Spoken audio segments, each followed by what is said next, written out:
આવો રામ દિનેશભાઈ રામ. આવો. રામ રામ રામ. રામ કેમ છો ગુંજનભાઈ? આવો યશભાઈ.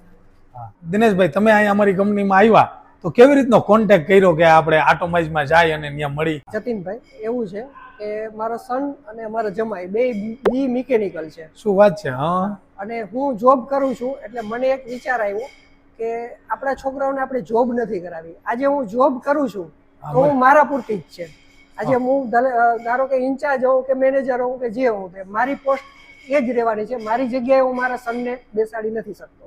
એટલે છોકરા માટે તો નવી પેઢી જ આવે ને એને એકડો જ ઘૂંટવાનો તો એ કે વિચાર તમે જોબ પહેલો કરો છો. આવ્યો. હા. તો પછી એમ થયું કે તો આપણે આપણા છોકરાઓને જોબ નથી કરાવી તો કંઈક બિઝનેસ કરીએ. તો એના માટે હું યુટ્યુબમાં સર્ચ કરતો હતો કે આપણે ખેડૂત પુત્ર છીએ તો આપણે શું કરી શકીએ બરાબર છે. જેનાથી હા. ખેડૂતને ફાયદો થાય અને આપણને ફાયદો ફાયદો થાય. થાય. હા. એટલે અમે પ્રાકૃતિક ખેતીનું અભિયાન ચલાવીએ છીએ. શું વાત છે? હા. છેલ્લા 2015 થી કે ખેડૂતો પ્રાકૃતિક ખેતી કરતા થાય, જેમાં રાસાયણિક ખાતર અને દવાનો ઉપયોગ ન કરે. બરાબર. તો સારામાં સારું કહેવાય. અટાણે પેસ્ટિસાઇડ વાળી અટાણે બિચારા કોઈને ઘરમાં ખેતરમાં થાય છે તોય શુદ્ધ નથી ખાઈ શકતા. દવા વાળું જ ખાવાનું, પેસ્ટિસાઇડ વાળું જ ખાવાનું. અને ખેડૂતો પોતે ખાય છે અને બીજાને ખવડાવે છે. તો એ અભિયાન ચલાવતા ચલાવતા મગજમાં આવ્યું કે આપણે આમાં જ આગળ વધીએ તો મારા સનને એને આમાં જ આગળ વધારીએ તો. અચ્છા, તો એને આપણે પૂછી કે એને શું વિચાર છે, શું કયો બિઝનેસ કરવો જોઈએ કે આપણે ખેડૂતને લગતું, તો ખેતરમાં જે ઉપજ આવે છે અને જે કઈ રો મટીરિયલ ઉગે છે તો એમાંથી એને શું વિચાર છે કે શું કરવું જોઈએ, એના ઉપર આપણે એને માર્ગદર્શન આપી. હા યશભાઈ, તમારા પપ્પાએ કીધું કે છોકરા એન્જિનિયર છે, જમાઈ પણ એન્જિનિયર છે, તો તમારો શું એવો વિચાર છે કે ખેડૂતને એ તમે જો રાસાયણિક ખેતરની અંદરમાં ખેતી કરો છો અને એવી શું કઈ પ્રોડક્ટ બનાવવાનો મનમાં વિચાર છે? અમારી કંપનીની અંદરમાં ફૂડ પ્રોસેસિંગ મશીનરી અમે બધી બનાવી છે, તો તમારું માઇન્ડ કેવી રીતનું હાલી રહ્યો છે? એન્જિનિયર છો એટલે આજે હોશિયાર તો હોય, તો શું તમારું મનમાં છે કે કેવો બિઝનેસ કરવો જોઈએ? એટલે એક તો પેલી વસ્તુ અમને એ દેખાણી ધ્યાનમાં આવી કે મારા પપ્પા 2015 થી પ્રાકૃતિક ખેતીનું કરે છે અને ખેડૂતને સમજાવે છે કે પેસ્ટિસાઇડમાં કાંઈ ફાયદો નથી ને જેટલા નુકસાન થાય છે ને અત્યારે જેમ જેમ રોગ ને બધું કેન્સર થવાની બીમારીઓ ને અઢળક બીમારીઓ આવતી જાય છે. રેટ છે એ વધતા જાય છે. તો ખેડૂત ઓર્ગેનિક તરફ મતલબ પ્રાકૃતિક તરફ ને એવી રીતે વળે તો આ શુદ્ધ ખાવાનું માણસોને બધાને મળી રહે. અને ખેડૂત કરતા હોય તો એની લિમિટેશન શું આવે કે ખેડૂત પ્રોડક્શન કરી શકે પણ એને માર્કેટમાં ઉતરવા માટે કાંઈનું પ્રોડક્શન થાય ને કાંઈ વસ્તુ વેચી શકે.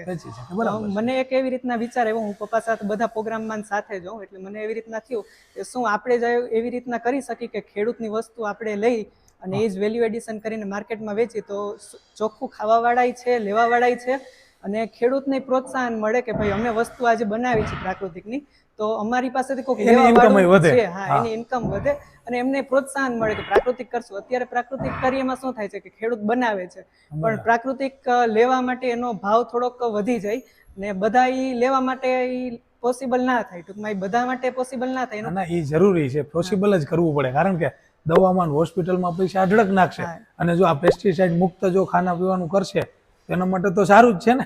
એટલે એના માટે અવેરનેસ લેવી પડે આપણે. એના માટે એના અવેરનેસ આવે અને પ્લસમાં શું છે કે એનું પ્રોડક્શન જો માણસોમાં જ વધતું જાય, ટૂંકમાં જે નેચરલ પ્રોડક્ટ છે એ જ એનું ઉત્પાદન જ વધારે આવે તો કે પેસ્ટિસાઇડ છાંટવાની જરૂર ના પડે અને હારોહાર બધાનો રેટ એક સાથે સરખો આવી જાય એમ એના માટે.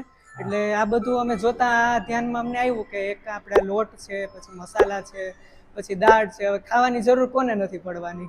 ખાવાના તો બધાને જરૂર પડવાની જ છે. તો આપણે એક શુદ્ધ ક્વોલિટી વાળું સારું એવું ખાવાનું બનાવી અને એ જ માર્કેટમાં આપી તો માણસોને એ સારી રીતે મળી રહે. દિનેશભાઈ, જબરજસ્ત યશભાઈનો વિચાર છે, કારણ કે ખેડૂતના ખેતરની અંદરમાં જે કાંઈ રો મટીરિયલ ઉગે છે એને રો મટીરિયલને ફિનિશ ગુડ કરીને તૈયાર કરીને વેચવું છે તો ભાવ વધે, ખેડૂતની ઉપજમાં ભાવ વધે. તો ખરેખર આ વિચાર તમારો બહુ સારામાં સારો કહેવાય અને આ બિઝનેસ કરવો જોઈએ, કારણ કે ખેડૂત છે એ અત્યારે એની પાસે મટીરિયલ ઘણો પુષ્કળ ઉગે છે, ખેતરમાં થાય છે, માર્કેટમાં વેચી આવે છે, કોઈ ભાવ એના જે ધાર્યા હોય ને એની મહેનત પ્રમાણે મળતા નથી. તો તમારો એ વિચાર બહુ સારામાં સારો કહેવાય. ખેડૂત એના ખેતરની અંદરમાં કોઈ પણ મટીરિયલ વાવે, તૈયાર કરે, 3-4 મહિને એની ઉપજ આવે, તૈયાર કરીને માર્કેટમાં વેચવા જાય કાંઈ ન આવે. જો એને તૈયાર કરીને ફિનિશ ગુડ કરીને પેકિંગ કરીને એની બ્રાન્ડ બનાવીને વેચે તો અટાણે જોયું છે ઘણા ખેડૂત. આજ કેમ તમારું નામ દિનેશભાઈ, યશભાઈ, તો એવું નથી ઇંગ્લિશ નામ રાખવું જરૂરી છે. હરેક જગ્યાએ મોટી પેઢી હોય ને તો એના નામથી જ પેઢી હાલતી હોય. તમારું નામ છે દિનેશભાઈ તો દિનેશભાઈ, યશભાઈ છે યશભાઈની યશ નામથી જ આપણી વાડી છે. આ યશભાઈની વાડીએથી તમે ફ્રૂટ લ્યો તો સારું આવે, પેસ્ટિસાઇડ મુક્ત મસાલો લ્યો તો સારો આવે.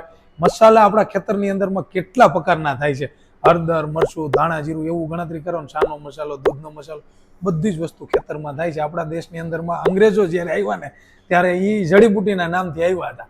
તો આ મસાલાનો ખાલી તમે બિઝનેસ કરો ને તો પૈસા પૈસા હે, પૂરા ભાવ મળે અને ખાનારને સારી વસ્તુ મળે. ખાનારને સારી વસ્તુ મળે. તો આ બધું સર્ચ કરતા છે ને યુટ્યુબ ઉપર તમારું આટોમાઇઝનું અમે જોયું. તો એમાંથી અમને વિચાર આવ્યો કે આપણે એક વખત વિઝિટ કરીએ તો આપણને આઈડિયા આવે કે ત્યાં કેવા કેવા મશીન છે. તો તમારા મશીન જોતા છે ને અમને 2-3 વસ્તુ બેનિફિટ જોવા મળ્યો. એક તો અમે પ્રાકૃતિક ઉત્પાદન અમારું છે જ. બરાબર છે. અમે અમારા જે પાર્ટનર છે ને એની પાસે 600 વીઘા જમીન છે. શું વાત છે. ભવાની ગ્રુપ છે, જામનગરમાં બહુ ફેમસ છે. એ ભવાનીનો ગોળ અને ભવાનીની ખારેક એનું નામ પડે એટલે લોકો લે છે. તો ઘણી વાર નામ સાંભળ્યું છે કે ભવાની ગ્રુપ તો બહુ જબરજસ્ત છે અને બધું. અમારું રો મટીરિયલ અમારું પ્રાકૃતિક અમારી પાસે છે. જે 600 વીઘા જમીન છે અમે ટોટલ પ્રાકૃતિક ખેતીવાડી છે, એમાંથી જ અમારું રો મટીરિયલ આવશે. તો હવે એનું વેલ્યુ એડિશન કરવા માટે આ તમારું સર્ચ કરતા જોવા મળ્યું એટલે અમે આની પહેલા પણ એક વિઝિટ લઈ ગયા છીએ. તો એ જોતા અમે 2-3 જગ્યાએ જોયું. એમાં તમારું અમને એક સારું એ લાગ્યું કે ડબલ ચેમ્બર છે એટલે જે મટીરિયલ ક્રશ થાય છે ને સીધું ક્રશ નથી થતું, જેથી એના ન્યુટ્રિશન વેલ્યુ બળી નથી જતા. બરાબર છે. હું બીએસસી કેમિસ્ટ્રી કરેલું છે એટલે મને આ બધું આઈડિયા છે કે અત્યારે કેમિકલ ખાઈને વાત છે. આ સારું કહેવાય, ભણેલ ગણેલ ને એન્જિનિયર હોય ને એટલે અમારે સમજાવવામાં કરે છે. બરાબર. તો જેમ મારા સને કીધું હશે કે આપણે જ આપણું કરીએ. ખેડૂત બધી જગ્યાએ પહોંચી નથી શકતો, પોતાનું વેલ્યુ એડિશન ન કરી શકે. એટલે આમાં જો ગ્રેજ્યુએટ છોકરાઓ જોડાય તો જે જીઆઈડીસી માં 15,000 થી 20,000 કમાય છે ગધેડાની જેમ, તો એ એની પોતાની કંપનીમાં કમાય તો એનાથી સારું અને ફ્રીડમ. બરાબર છે. તમે આ વાત કરીને ખરેખર જેન્યુન પોઈન્ટ છે. મેં ઘણી જગ્યાએ જોયું છે કે કોઈ મિકેનિકલ એન્જિનિયર, બીએસસી કરેલા એન્જિનિયર, એવા ડોક્ટરો છે, ઘણા બધા લોકો એવા છે જુવાનિયા કે એ બિચારા બે હાલ જેવી હાલત થઈ ગઈ છે. શું કરે છે તો કે એને નોકરી, એને જે ભણતર કર્યું છે, એના મમ્મી પપ્પાએ ખર્ચો કર્યો એ પ્રમાણે એને નોકરી નથી મળતી, બિઝનેસ નથી મળતો. તો શું કરે બિચારા? એ 12,000 ને 15,000 જોબ કરે. આવો ભણેલ ગણેલ વેલસેટ માણસ અને આવી જુવાની યંગ જનરેશનમાં નોકરી સારી નથી મળતી. તો તમારો જે આ વિચાર છે બહુ સારામાં સારો છે. આમાં બીજું એક એ પણ છે કે અમે ખેડૂત પુત્ર છીએ, ખેતી અમારી છે જ. બરાબર છે. તો ખેતીને જ કેમ ઉદ્યોગ ન કરીએ? આ વિચારથી અમે આ તમારા મશીન જોયા અને અમને 100% એમ ખાતરી થઈ કે આ મશીન આપણે લઈ અને વેલ્યુ એડિશન કરી આપણી પ્રોડક્ટ અને બજારમાં ખાનાર સુધી સારી વસ્તુ પહોંચાડીએ. હા બરાબર. સારામાં સારો આઈડિયો કહેવાય. જો આવો હરેક ખેડૂત સમજી જાય ને તો ખેડૂતનો તો જબરજસ્ત ગ્રોથ થાય ને આપણા દેશનો જેડીપી રહ્યો ને એ જ એનો ગ્રોથ થઈને વધી જાય. પહેલા તો રામ રામ, જય શ્રી કૃષ્ણ. જય શ્રી કૃષ્ણ. Thank you. કેમ છો? બસ મજામાં. જો મારું નામ ગુંજન કંજારિયા છે. હવે પહેલા તો હું પોતે બી મિકેનિકલ છું અને અત્યારે કરન્ટલી જોબ કરું છું. હવે મારા ફાધર છે ટીચર છે. એક કન્સેપ્ટ એ જોબ કરે છે એવું તમે જોબ કરો એટલે એની ફિલ્ડ અલગ, તમારી ફિલ્ડ અલગ. મારી ફિલ્ડ અલગ. અમને બેયને, પપ્પાને ને મને બંનેને ફાર્મિંગ નો પૂરેપૂરો રસ. એટલે હવે એને એની એજ પ્રમાણે એ અત્યારે રિટાયર ઉપર છે. હવે એને એની એજ પ્રમાણે એના આખી કરિયરમાં એને એની એક જનરેશન સુધી એની ફિલ્ડ ખેતીમાં કર્યું. એટલે જૂનવાણી સિસ્ટમ પ્રમાણે હાલતા હોય એટલે એમાં આપણે કાઈ ન કરી શકીએ. એટલે હવે મારા સસરા છે એ ઓર્ગેનિક બેઝ ઉપર બધું આટલું અભિયાન ચલાવે છે. એટલે મને એમાં વધારે રસ છે કે હું ભલે એજ્યુકેટેડ છું, એવું નથી કે મારે ખેતી, મારે એસી ચેમ્બરમાં બેસીને મારે કામ કરવું. હવે એસી ચેમ્બર કરતા આપણી જે પોતાની વાડીની શુદ્ધ હવા હોય ને ન્યા ખાટલો રાખીને ઓર્ગેનિક જ હવા કહેવાય, એમાં વધારે ફાયદો. એટલે મને ઓર્ગેનિક બેઝ ઉપર અને પ્રાકૃતિક બધું કરવામાં વધારે રસ ખેતી માટે. એટલે અમે આખું વિચાર્યું, ઘણું બધું કંપનીઝ જોઈ, એના અભિપ્રાય લીધા, અલગ અલગ માણસો પાસેથી અભિપ્રાય લીધા, પછી થોડું ગૂગલમાં સર્ફિંગ કર્યું. એના ઉપરથી એક આઈડિયા આવ્યો કે આ તમારી એટોમાઇઝ કંપની છે, એમાં તમારા મશીનરીઝ અને બધું જોયું અને એની જે બિલ્ડ ક્વોલિટી છે, એની જે ક્લિનિંગ પ્રોસેસ છે એ બેસ્ટ લાગી. એટલે અમે તમારી સાથે જોડાઈ છીએ. એટલે તમારા યુટ્યુબમાં પણ ઘણા વિડીયોઝ જોયા, રિવ્યુઝ બધા જોયા. એના બેઝ ઉપર અમને સિલેક્ટ કર્યું કે એટોમાઇઝ ઉપર બીજી મુલાકાત છે હકીકતમાં તો. એટલે એટોમાઇઝ ઉપર ખરેખર અમે કસ્ટમરને કહેતા જ હોય છે કે તમે એકવાર ફિઝિકલ અહીંયા આવો અને અમારી કંપનીની વિઝિટ કરો. કેમ તમે બીજી વાર આવ્યા તો તમારું આખું ક્લિયર થઈ ગયું વિઝન કે મારે શું કરવું જોઈએ. ઘણી વખત છે ને ફોન કરે તો ફોનમાં આપણે ઘણી વાર વાતચીત થઈ તો ફોનમાં અમે ઘણું સમજાવી તમે સમજો, પણ જે ફિઝિકલ અમે આમાં બેહીને જે વાતચીત થાય એના જેવી તો મજા ન જ આવે. અને ફિઝિકલી જોયું હોય તો આપણને જે કઈ ડાઉટ હોય એ ક્લિયર થઈ જાય. હા, જેટલું પણ આમાં ડાઉટ હોય કઈ સમજવાનું હોય એ ઓન ધ સ્પોટ આવીએ તો ખબર પડે, ઓન ફિલ્ડ બાકી ન ખબર પડે. ફોન ઉપર તો ઘણું બધું થઈ શકે. જીતેનભાઈ, હવે એક પ્રશ્ન મારો એવો છે કે અમે આ ફિલ્ડમાં નવા છીએ. ઓકે. હા, એટલે તમે આમાં ઘણા અનુભવ છે તમને. તો હવે એક માર્કેટ કેમ કવર કરવું, કેમ બિઝનેસ કરવો, એના વિશે તમે થોડું અમને સમજાવો તો અમને સારું મજા આવે. અમારે તમારું માર્કેટ નવું છે, તમારો બિઝનેસ પણ નવો છે. અમારું ખાસ ફોકસ છે અમે આપણા ભારત દેશની અંદરમાં 9,000થી વધારે તમારા જેવા આપણા જેવા જુવાનીઓને આત્મનિર્ભર બનાવ્યા. ક્યારેક બિઝનેસમેન હોય ને ત્યાં હજી કોટી પહેરીને કે કોટ પહેરીને રહી શકે.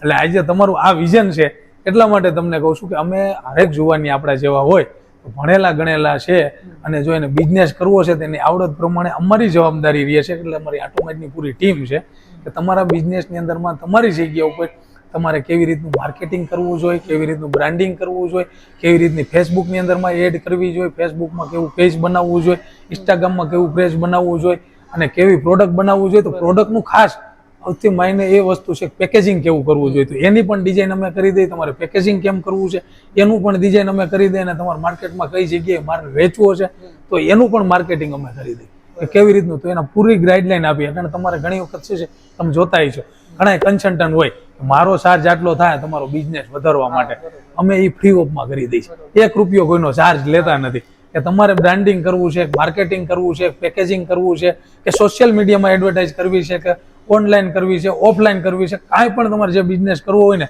તો બધું જ 100% અમે ફ્રી ઓફમાં કરી દઈએ છીએ. એટલે તમારે કોઈ દી ચિંતા જ ન રહે. 100% છે તમારા બિઝનેસની અંદરમાં ગ્રોથ કરવા માટે. કેશભાઈ, તમારે નોકરી મૂકી દો અને જોબ કરવાનું ભૂલી જાઓ, ઘરનો બિઝનેસ કરો. આપણે જ ખુદ બિઝનેસમેન. ક્યારે તમે છે ને કપડાં છૂટ ને મારીને ડકડી આવશો.